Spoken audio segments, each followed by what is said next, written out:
올해 결혼을 앞두고 있던 31살 여자입니다. 대학 생활 중 교수님의 추천 덕분에 조건이 괜찮은 회사에서 좋은 조건으로 남들보다 일찍부터 일을 시작할 수 있었습니다. 일이 바쁘다 보니 돈 쓸 시간도 없어 통장에 돈이 차곡차곡 쌓이더라고요. 하루하루 일에 지치고 피곤했지만 매일같이 불어나는 돈을 보면서 힘든 것도 있고 열심히 살았습니다. 그렇게 모으던 돈이 어느 정도 시간이 지나니 상당한 목돈이 되더라고요. 약간 모자라던 돈은 어머니가 도와주시게 되면서 제 명의로 아파트를 하나 구입하게 되었습니다. 살기 위해 마련한 집은 아니었습니다. 재개발 호재가 있다는 정보를 입수해서 어머니와 상의 끝에 투자식으로 사놓은 집이었어요. 저는 여전히 회사 근처에 있는 월세방에서 출퇴근을 하고 있고 제가 산 집은 사실 회사에서도 거리가 상당히 먼 편이기 때문에 애초에 거주 목적으로 구매한 집은 아니었습니다. 집을 산 지도 아직 몇 년이나 지났는데 호재만 그대로 있고 재개발은 되지 않았습니다. 대신 집값이 엄청나게 많이 올라 있는 상태예요.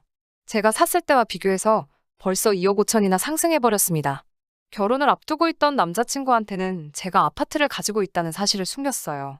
앞으로 어떻게 될지도 모르는데 제가 가진 재산들을 벌써부터 오픈할 필요가 없다고 생각했거든요. 이기적이라고 보실 수도 있겠지만 요즘 안 그래도 결혼 조건 때문에 말이 많다 보니 저도 조심하게 되더라고요. 다행스럽게도 남자친구는 제가 가진 것은 아무것도 보지 않고 오직 저라는 사람 하나만 보고 저에게 청혼을 해왔습니다.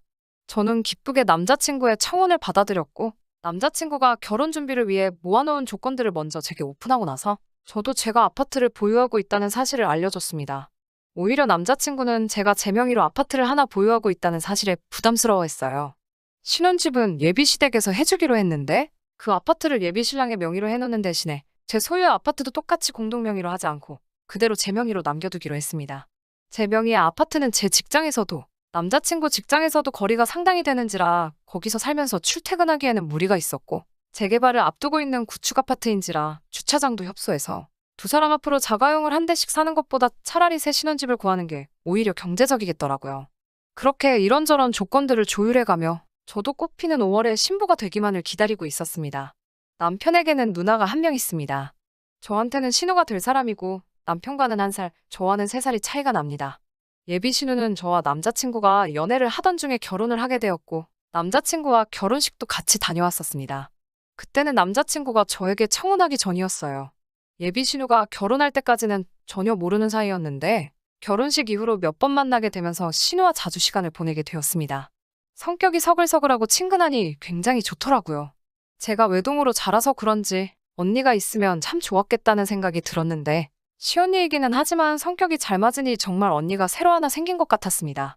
나름 죽도 잘 맞는 데다가 취향도 비슷해서 쇼핑도 자주 다니고 심지어 입맛까지 비슷해서 둘이서도 자주 놀러 다녔어요. 오죽하면 남자친구가 자기만 빼놓고 둘이서 놀러 다닌다고 질투를 할 정도였습니다. 예비 시부모님도 저랑 신우가 친하게 지내는 모습을 보면서 둘이 전생에 친자매였나 보다 하면서 흐뭇해하기도 했어요. 예비 신랑이 저를 서운하게 만드는 날이 있으면 신우가 그놈 자식 버릇을 고쳐주겠다며 파리 안으로 굽는다는 말이 무색하게 항상 제 편을 먼저 들어주고는 했어요.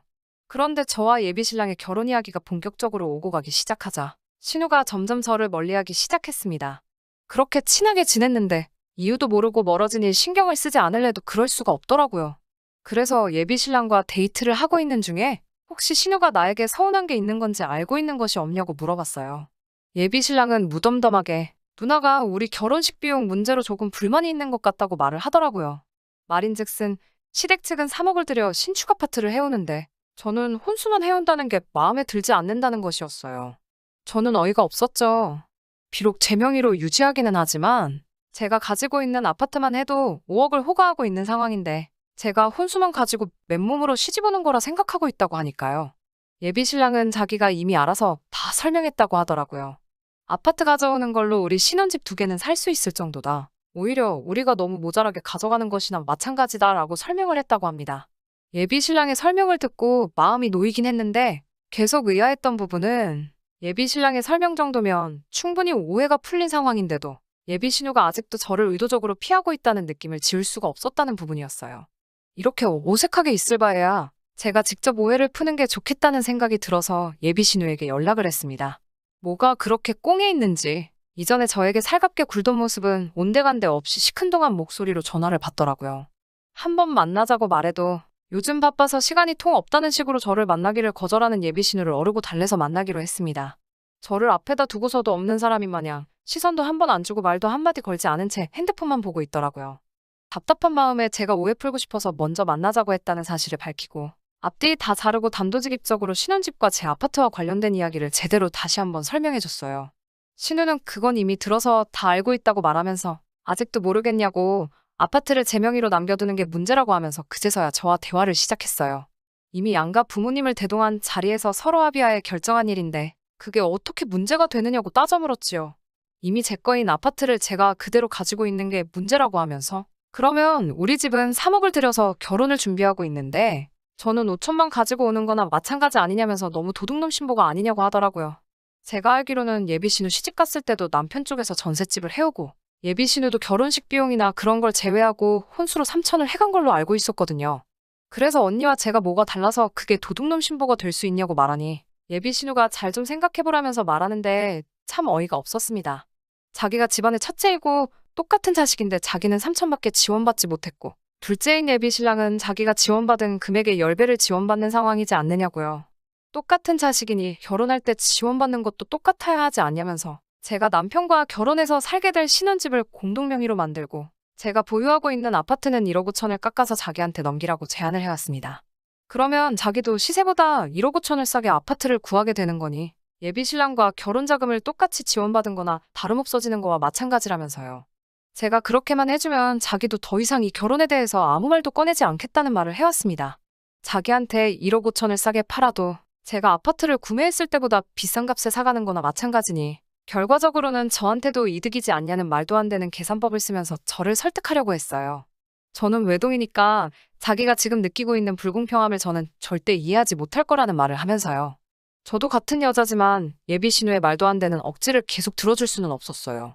의견이 좀처럼 좁혀지지도 않고 따지고 보면 신우가 계속해서 억지를 부리고 있는 상황이고 이걸 가지고 더 이야기를 해야 할 가치도 없는 것 같아. 이건 이미 양가 어른들의 합의가 끝난 일이고 그렇게 하고 싶은 생각도 없다고 못을 받고 자리에서 일어났습니다.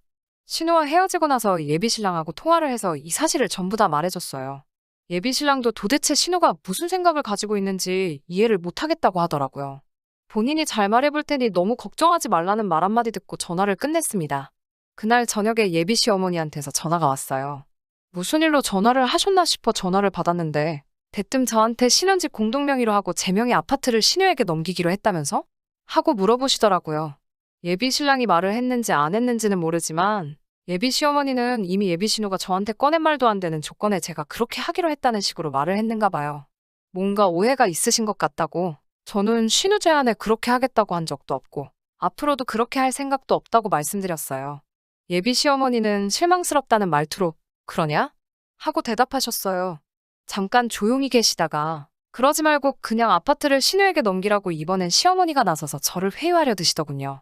제 다른 것도 참 마음에 들었지만 무엇보다 신우와 제가 서로 친자매처럼 사이좋게 지내는 모습이 좋아 결혼을 허락한 거나 마찬가지라고 하시면서 제가 억지 부리고 있는 것 때문에 남매가 의가 상하는 것 같아서 마음이 아프다는 말로 시작을 하셨습니다. 신혼집을 공동명의로 돌리면 되지 않느냐. 그렇게 되면 너도 따지고 보면 손해보는 거 하나도 없는 거고 요즘 경기에 집도 잘 안 나가는데 산다는 사람 있을 때 후딱 넘겨버리는 게 돈 버는 거다. 아파트 판 돈을 내놓으라는 것도 아니고 팔고 난 돈은 전부 네 거 하면 되는 건데 가족끼리 뭐가 아쉬워서 그걸 가지고 치사하게 굴고 그러냐고요. 집값 오른 것만 따지면 결과적으로 제가 돈 번 거나 마찬가지라는 똑같은 소리를 하고 있더군요. 아는 사람끼리 원래 돕고 사는 거라고 지금이야 돈 얼마 손해보는 것 같아 아까운 마음이 들기도 하겠지만 그 복이 다 나중에 저한테 들어올 거고 어차피 결혼해도 거기에 살지도 않을 건데 뭐하러 요즘 같은 시대에 집을 두 채나 가지고 있느냐. 자꾸 욕심부려봐야 좋을 거 하나도 없다. 뭐 이런 식으로요. 제가 아파트를 살 때 저희 집에서 일부 도와준 부분이 있기는 하지만 이미 예비 신랑을 만나기 전부터 제 소유였던 아파트이기도 했고 아직 재개발도 시작되지 않아 아직도 투자 가치가 충분히 있는 아파트인데 신우에게는 물론 그 누구에게도 헐값에 넘길 생각도 없고 꼭 그래야만 한다면 그냥 이 결혼은 없던 걸로 하겠습니다. 죄송합니다. 하고 전화를 끊었어요. 답답해서 창문에다 대고 소리라도 지르고 싶은 심정인데 한술 더 떠서 예비 신랑에게 조금 섭섭하다는 문자를 받았습니다. 대체 뭐가 그렇게 섭섭하길래 나한테 그러는 거냐고 전화를 걸었어요. 예비 신랑은 누나도 어머니도 저를 다 이미 한 가족이라고 생각해서 그러는 건데 어떻게 단호하게 그럴 수 있느냐. 자기와 좀 더 상의하고 정해도 늦은 게 아니지 않았느냐고요. 믿었던 예비 신랑까지 저러고 있으니 정말 억장이 무너지더라고요.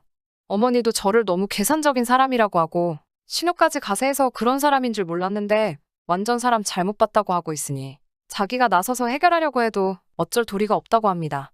그래서 저도 열이 받아서 예비 신랑에게 그냥 결혼하지 말자고 했어요. 결혼했다가는 나를 완전 봉으로 보는 시가족들 등살에 제 성격까지 버릴 것 같아 더는 못하겠다고 말했습니다. 아직 저희 부모님께는 말씀드리지 않았는데 제 아파트를 예비시댁에서 포기한다고 하더라도 저는 더 이상 결혼하고 싶은 마음은 없습니다. 저는 이미 마음 굳혔거든요. 예비 시부모님부터 신우의 남자친구까지 며칠째 계속 저한테 전화를 하고 있는데 한 통도 받지 않았습니다. 그 아파트 제 명의로 평생 가지고 있을 생각도 없습니다. 남편 될 사람한테 저도 확신이 섰을 때 그때 가서 공동명의로 바꾸던지 처분해서 공동의 재산으로 만들던지 할 생각이었어요. 그 부분은 이미 예비신랑 쪽에서 신혼집을 해오고 각자의 명의로 하자고 할 때도 확실히 밝힌 부분이고요. 제가 예비신랑 가족들 말 맞다나 계산적이고 나쁜 사람인 건가요? 집 하나 가지고 있는 게 유세라고 의수됐던 걸까요? 아파트를 사지 않고 그걸 그냥 현금으로 가지고 있었다면 이런 일이 일어나지도 않았던 걸지. 아파트를 가지고 있던 사실이 원망스럽기도 하고 한편으로는 그래도 짧은 기간 동안 저를 친자매처럼 대해줬던 신우가 이 결혼을 파토나게 해줬으니 신우에게 감사해야 할 일인 건지 도무지 갈피가 잡히지를 않네요. 제 사연은 여기서 그만 끝내도록 하겠습니다. 목에 칼이 들어와도 파혼할 생각이니 그 부분에서는 걱정해주지 않으셔도 될 것 같아요. 아직도 제가 욕심부려 잘못한 건지 잘한 건지 도무지 모르겠어서 답답한 마음에 사연 보내보았습니다.